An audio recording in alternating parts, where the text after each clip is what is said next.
Let's talk about the ad hominem fallacy. Ad hominem is short for argumentum ad hominem, which is Latin for argument against the man or argument against the person. And that's what we're talking about. An ad hominem attack is an attack on a person making an argument, often to avoid addressing the argument itself. This is another example of an informal fallacy because ad hominem is a type of fallacy that deals with the content of an argument, not its form. Let's say that John is making an argument, and he says, artificial intelligence has the potential to become smarter than humans. This type of AI could become difficult for humans to control. Humanity should have existential concerns about the future of AI. John's friend Steve responds by saying, John, you're just paranoid. That's ridiculous. Here, Steve is also making an argument in order to refute what John is saying. Steve's argument is, John is making a claim. There's something objectionable about John. John's claim is false. This is an invalid argument.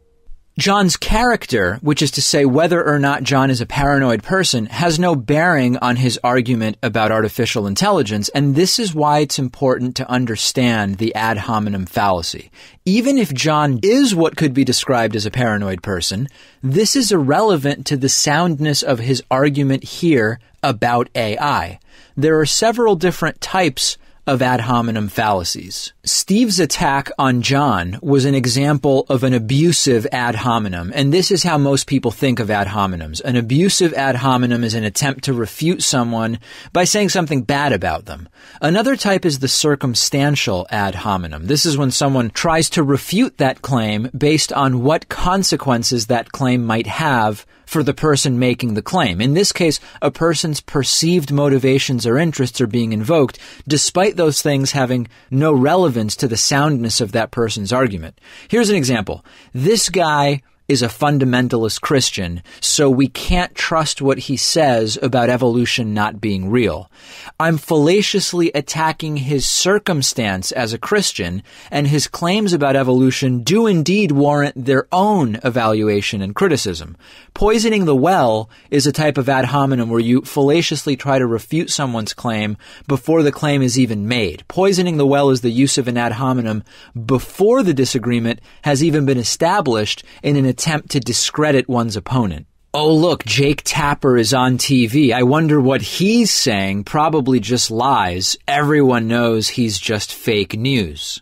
Guilt by association is another type of ad hominem, also known as the association fallacy. This is where you try to refute someone's argument simply by associating them with other people or things that are negative. X is a Y, X is also a Z, therefore all Ys are Zs. Stalin was an atheist. Stalin killed millions of people. Atheism is evil. Another type of ad hominem, attacking a person on the basis of their inconsistencies. For instance, saying that a person's argument is wrong because they used to argue the opposite position, or saying that someone is wrong because their actions don't conform to what they're arguing. This candidate's stance on this issue doesn't make any sense because he used to have a different stance, or this guy's arguments about red meat being unhealthy can't be valid because he eats cheeseburgers. But I will add, it's not necessarily fallacious to simply call someone a hypocrite or to claim that someone is wishy-washy about their position on something by appealing to the inconsistencies of the behavior or conclusions. For example, if someone is very easily swayed by the opinions of others, there may be room to soundly argue that this person doesn't have a firm grasp on what they believe. And this is an important point. An attack on someone's character is not always an ad hominem. Ad hominems are attacks on a person's character or circumstance in an attempt to refute their argument. If you're simply criticizing someone or something about them, that's not necessarily a fallacy. Let's look at a great example of an ad hominem being used. Here, Fox News host Tucker Carlson is interviewing writer Lauren Duca. Duca was trying to make the point that it may be irrational for people to frame Ivanka Trump as a noble advocate for women's issues when she is a direct supporter and associate of Donald Trump, who Duca argues does not respect women. What do you disagree with that she has said? What position that she holds do you disagree with? I disagree with her providing a surrogacy for her father based on an empowerment of women when that is an inherent disconnect.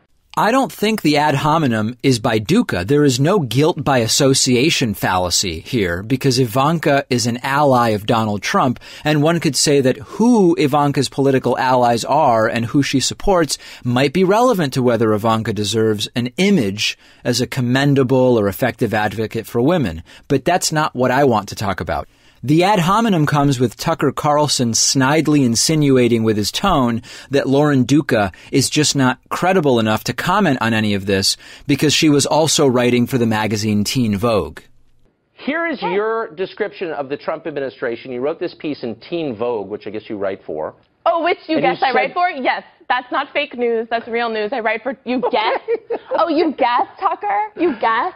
That's really patronizing. I haven't read Teen Vogue because I'm not a Teen Vogue Well, you reader, have in front of your producers asked me if I wrote for Teen Vogue. You have my Teen Vogue article in front of you. My name is Lauren Duca, and I write for Teen Vogue. Well, got it.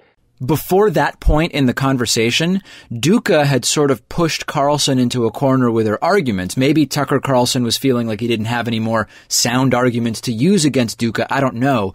But here, Carlson is basically implying that Duca's arguments are no good because she's also being paid to write for Teen Vogue. So did you read the entire article? I did. I also read Liam Payne is 100% certain One Direction will continue. Adriana Grande rocked the most epic thigh-high boots at Jingle Bell, and Black China and Rob Kardashian went through the messiest breakup of 2016. Those are your other pieces. But I'm trying to get to what you're writing about Trump. Carlson is implying that because Duca also wrote articles about music artists like One Direction and Ariana Grande, that her arguments here about Ivanka Trump somehow have less merit. But I'm trying to get to what you're writing about Trump, taking a break from the thigh-high boots, and ask what you mean about him committing psychological abuse on you. A woman can love Ariana Grande and her thigh-high boots and still discuss just letting you know that I read you in Teen Vogue as of today. Who employs Lauren Duca is not relevant to the merit of the arguments she's making to Tucker Carlson in the Fox News studio. All right, I got to go. You should stick to the thigh-high boots. You're better at that. Lauren, thanks for joining us. An ad hominem happens when someone tries to refute an argument by attacking the person making the argument rather than engaging the person's argument itself. Let's talk about what is known in Latin as post hoc ergo propter hoc. This translates in English as after this, therefore, because of this. This is also known simply as the post hoc fallacy. Let's say this. I live on a farm and I have a rooster. Every morning, right before sunrise, the rooster crows. Can I conclude from this that the rooster causes the sun to come up every day? That's a famous example that's used to illustrate the post hoc fallacy. We have a post hoc fallacy when an argument assumes that just because one event occurred after another, that there must be a causal link between these two events. Just because event B followed event A, then event B must have been caused by event A. So to break down the fallacy, the premise is A occurred before B. The conclusion is therefore A caused B. If there's an implicit premise that assumes when A occurs before B, then A causes B because and only because A occurs before B, then we have a post hoc fallacy. The argument is invalid, and this is what's known as a causal fallacy or a questionable cause fallacy, because a cause is being misidentified.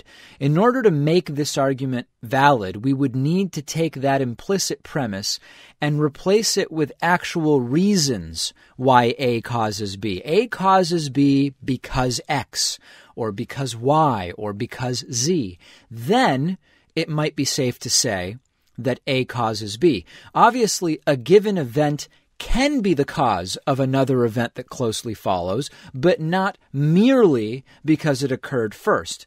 A further case needs to be made in order to make that link. But the post hoc fallacy can be especially tempting to make because as humans, our perceptions often fall back on instinct if we're not careful. Events in close succession can easily appear to suggest causality. Just take all of the parents who believe that vaccines caused their child's autism. Essentially, only because the autism symptoms appeared after the child was vaccinated. The human mind is always looking to connect dots when it comes to sequences and causality. The child was doing just fine before, and soon after the vaccines, the child started showing signs of autism. Someone arguing a post hoc fallacy is often failing to entertain the possibility of a coincidence, or that the second event or circumstance may have caused the first event, or that there are other unknown factors relating to the two events. What is a justification? A justification is a set of reasons why something like a belief or a claim or an action is true or reasonable or good. Justifications are often conflated with explanations. An explanation is a set of reasons why an event or a belief came to be.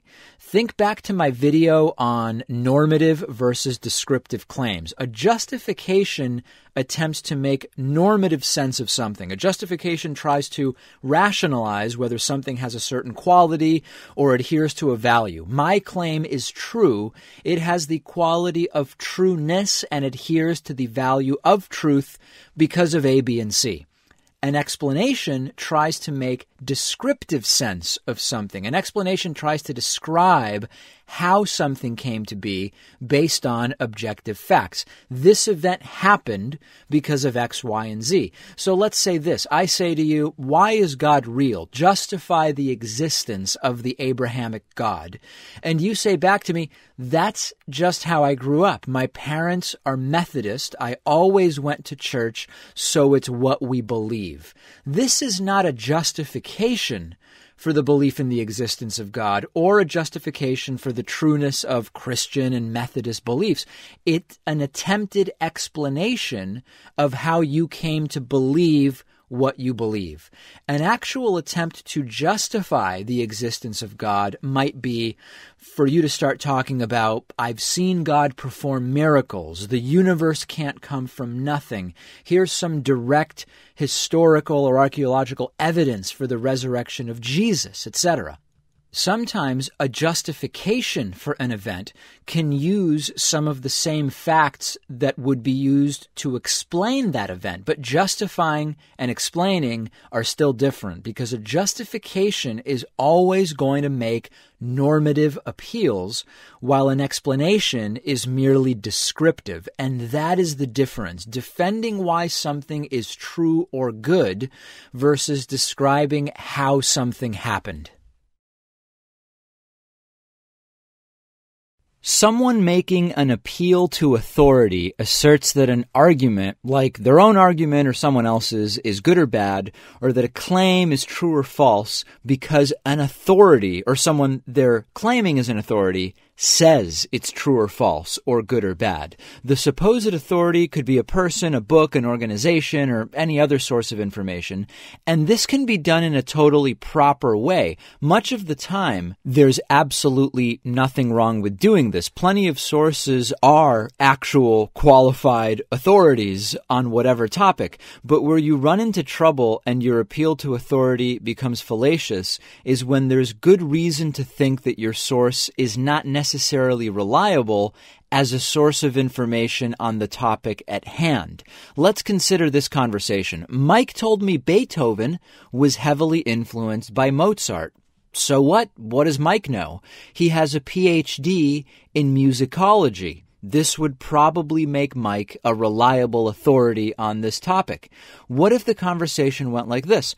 Mike told me Beethoven was heavily influenced by Mozart. So what? What does Mike know? He looked it up online. This would not necessarily qualify Mike as an authority on the topic.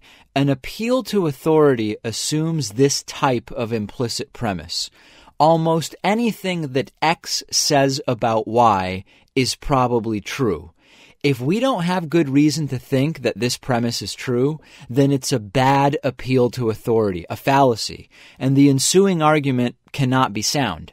Almost anything that someone says about Beethoven's influences who has looked it up online is probably true. Mike looked up Beethoven's influences online. Mike told me Beethoven was heavily influenced by Mozart, therefore Beethoven was probably heavily influenced by Mozart. We are relying on a false premise.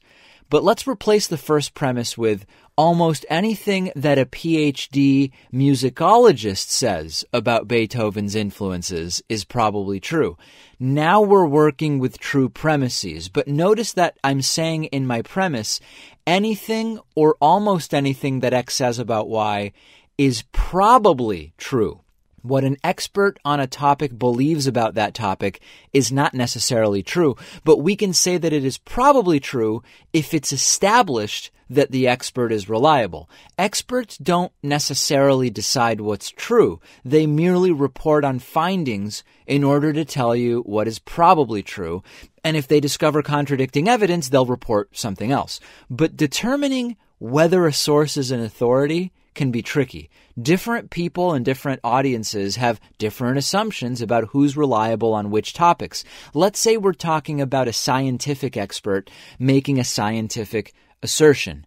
Best practice in determining the reliability of a scientist's assertion about something scientific is recognizing whether his assertion agrees with the vast consensus of the scientific community. Because when we're appealing to the authority of science, we shouldn't be appealing to what one scientist thinks. It doesn't matter what they think. We're appealing to what science as an enterprise or institution has to say about the matter. That's how science works. The consensus is meant to be what we appeal to. If 3% of scientists say A and 97% of scientists say B, you can't say science tells us A. You can say that science is wrong about B and give us your own reasons for making that claim, or that science is unreliable in general, but that's a different matter altogether. Therefore, when appealing to science, your argument should sort of look like this. Premise 1, the consensus of the scientific community is Z. Premise 2, the consensus of the scientific community is the most reliable information available. Conclusion, according to the most reliable information available, Z is true. If you're rejecting the scientific community's consensus, your argument is, premise 1, the consensus of the scientific community is Z. Premise 2, the consensus of the scientific community is not reliable. Conclusion being, we have no reason to think that Z is true. Many people rejecting a scientific consensus don't even realize they're making this argument, and often don't realize that they have the burden of proving premise 2, that the scientific community is not reliable. They would have to prove that the scientific community is unreliable on many issues, and proving that is an uphill battle. Let's talk about a logical fallacy that's directly linked to an earlier episode of the Critical Thinking miniseries, the episode about necessary and sufficient conditions, which you might want to watch first if you haven't already before watching this one. Here we're going to talk about the fallacy of denying the antecedent. This fallacy occurs when a speaker is confusing the directionality of the logical relationships in their argument. Sounds complicated. What does that mean? Let's look at this argument. If A, then B. Not A, therefore not B. The premise, if A then B, expresses that A is a sufficient condition for B. It doesn't assume that A is necessary for B. In other words, A is one way to achieve B, but it's not necessarily the only way. Here's an example using the same logical form. If you ate eggs this morning, you had breakfast. You didn't eat eggs this morning, therefore you did not eat breakfast. The antecedent is the if statement from the first premise, and the second premise is denying the antecedent because it doesn't tell us that eggs are the only food that one can eat for breakfast. So even if the two premises are true, the conclusion that you didn't eat breakfast can't be deduced merely because you didn't eat eggs. This is why it's important to understand conditionals as compared to biconditionals. In logical notation, a single-headed forward arrow is used to denote a conditional, meaning an if-then statement. If A, then B. The condition is only traveling in one direction. A is a sufficient condition for B, but not automatically a necessary condition. If I'm in Arizona, I'm in the United States. But there are other U.S. states where I could be and still be in the United States. A double-headed arrow is used to denote a biconditional, meaning if and only if. For example, A, if and only if B. This means that B is necessary and sufficient as a condition for A. Likewise, A is a necessary condition for B. I am alive only if I can breathe. I can breathe only if I'm alive. To deny the antecedent is to confuse the direction of the conditional or to confuse a conditional with a biconditional. And denying the antecedent is a formal fallacy, meaning that there is a problem with the argument's actual logical form, which is to say, an argument using this fallacy will always be invalid regardless of the content of the argument, whether we're talking about breathing or Arizona or eggs. The rhetorical device we're going to discuss today is the slippery slope argument. This is where someone claims that one small first step can or will lead to a chain of related events that result in something consequential happening, usually something undesirable, something bad, something we should try to avoid. This strategy can be used properly, but sometimes it's fallacious. Here's an example of a slippery slope argument. You've been a regular smoker for some time, but you recently quit. You haven't had a cigarette for 3 months. You go to a concert, and your friend who doesn't know you've been trying to quit offers you a cigarette. You think to yourself, if I smoke this one cigarette, I'll just want another one later tonight, and then I'll want to buy a pack of cigarettes tomorrow, and then I'll just become a regular smoker again. So you say to your friend, no thanks, I'm trying to quit. You've given a slippery slope argument in response to your friend. You've basically claimed that once one event occurs, other related events will follow, eventually leading to unwanted consequences. The idea is that once you take that first step down the slope, smoking the first cigarette in our example, then you'll quickly fall down to the bottom of the slippery slope, becoming someone who smokes regularly all over again. Here's what the argument looks like. If A, then B. If B, then C. Not C, therefore not A. In other words, premise, if you smoke one cigarette, you will eventually become a regular smoker. Premise, becoming a regular smoker again is undesirable. Premise, you shouldn't do what is undesirable. Our conclusion being you shouldn't smoke that first cigarette. To figure out if this is a fallacious use of a slippery slope argument, we have to evaluate it, right? The first test would be, looking at premise 2, are the claimed effects actually undesirable? In this case, yeah, right? The undisputed medical consensus is that smoking regularly is detrimental to your health. Let's now test premise 1, the core of the slippery slope. If you smoke one cigarette, you will eventually become a regular smoker. Well, the science has actually shown that the vast majority of ex-smokers who smoke one cigarette after quitting can't stop there and return to their status as regular smokers. So there is at least good reason to think that this premise is likely true. And third, do the costs outweigh all of the benefits of the first event? Are there other relevant factors that we should consider when it comes to that first event, which might make the negative consequences worth it in the end? Maybe you would enjoy that one cigarette at the concert so much, but assuming that all of the other premises are true, it puts you at significant risk for becoming a regular smoker again, and becoming a regular smoker is undesirable for very good reasons. Therefore, no, the benefits of smoking that first cigarette probably are not worth the negative consequences. So this particular slippery slope argument is probably sound. But if any of these premises weren't true, there would be a stopping point in the slippery slope, and then the slippery slope argument would be fallacious and unsound. Take this example. Premise 1, if I join an airline's reward program, I will fly more. Premise 2, if I fly more, I will be in a plane crash. I don't want to be in a plane crash. The conclusion, therefore, is that I shouldn't join an airline's reward program. There are multiple ways to break this slippery slope, multiple untrue premises. Premise 1, joining an airline rewards program doesn't necessarily mean that you'll fly more. It just means you'll benefit from accumulating frequent flyer miles when you do fly. And premise 2, flying more often doesn't mean you'll get into a plane crash. Commercial flights are one of the safest modes of transportation. And premise 3, certainly I don't want to get into a plane crash. But the other premises don't hold up, and we can evaluate this slippery slope argument as being unsound and fallacious.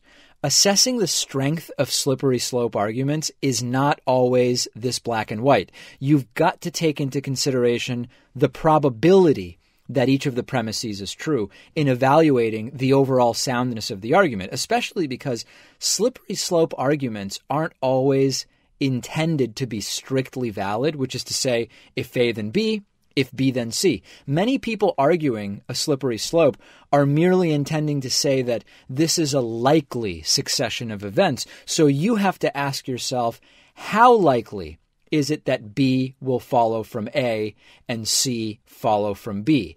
If it's very likely, then the arguer has a good case. With slippery slopes, it boils down to determining the plausibility and likelihood of the premises. A fallacy of equivocation is a fallacy that depends on a certain word or expression having more than one meaning, and it happens when someone making an argument uses or implies the same word or expression in multiple senses, which then results in a false conclusion, because one of the senses in which the word is being used is usually incorrect. The forecast is calling for extremely high winds today, but we live at sea level, so we won't be affected. The definition of the word high in premise 1 is not the same definition of the word high that is being used in premise 2. And that leads us to a false conclusion that someone living at sea level won't be affected by the fast winds that are being predicted. A fallacy of equivocation is occurring because the same word is being used to express different meanings within one argument. And the speaker is implicitly using the word high in the second premise as if it had the same meaning as in the first. One way to expose equivocations is to restate the premises at hand without using the ambiguous word. The forecast is calling for winds traveling in excess of 70 miles per hour today, but we live at sea level, so we won't be affected. Even if the premises are true, it's now much more clear that this is an invalid argument and why our conclusion is not necessarily true based on these two premises. But not all cases of equivocation are as obvious as this example. Here are a couple of equivocating arguments that are used all the time, which might not be as easy to identify at first glance. You have faith in science. I have faith that Jesus came back to life. Your faith is no more rational than mine. Faith in the first premise is referring to the idea of confidence in science, the idea that one has good reasons to be confident in the process of science due to its track record. Faith in the second premise refers to believing in something despite lack of evidence. The conclusion does not follow. This is an invalid argument because the speaker is using more than one definition of the word faith. When people talk about having faith in science, they're usually not describing an acceptance of science despite lack of evidence, which is exactly what people are talking about when they say they have faith in religion. Here's another example. Theories are unproven. It's called the theory of evolution. Therefore, evolution is scientifically unproven. In the first premise, the speaker is using one dictionary definition of the word theory, an improvised supposition. In the second premise, theory refers to a scientific explanation of phenomena that have been repeatedly tested and confirmed. This is an invalid argument. The conclusion does not follow. Arguments like these can especially benefit from having the ambiguous word removed and replaced with actual, specific definitions in order to increase clarity and expose equivocation. All right, begging the question fallacy. Begging the question is a phrase we actually hear a lot, but it's misused really often if we're wanting to be accurate in terms of logical terminology. Beg the question is often used to mean raise the question or invoke the question, but begging the question actually has a different meaning. Think of begging the question as circular reasoning, which is another name for it. To beg the question is to assume in your premise that your conclusion is true in order for your conclusion to follow. You're assuming the truth of your proposition, which actually is what is in need of proof. You tell me ghosts exist and you're sure of it. I say, how do you know ghosts exist? And you say, I've seen a ghost. Your premise that you've seen a ghost assumes your conclusion that ghosts exist. In order to remove the fallacy, your argument would need to look more like this. I've seen X. X has been observed and tested and confirmed by credible means to be what we would call a ghost. Therefore, ghosts exist. Or let's look at a different example. How do you know the events described in this 1,000-year-old book actually happened? The book says there were many people who observed what is depicted in the book. The person making the argument assumes in their premise that the events in the book are true, which is also their conclusion. We should not grant an assumption in a premise if the premise is meant to be a means of proving that exact same assumption. That's where we get the circle. Evidence to support the assumption at some point needs to be introduced. People will often beg the question by being sneaky and rewording the conclusion in order to make it seem different from the assumption made in the premise. Fiscal conservatism makes the most sense because it's the most logical and coherent economic philosophy. Making sense is the same thing as being logical and coherent. The person making the argument is just rewording the conclusion. They're not presenting any evidence for the conclusion other than that which just restates their conclusion. Many arguments that beg the question, when you boil them down to their basic elements, reveal only that the speaker has an opinion on something, which isn't really an argument because it doesn't provide any evidence. Having a conclusion stacked on top of the same conclusion doesn't get us anywhere. As you might remember from the beginning of the series, an argument requires a conclusion and a premise.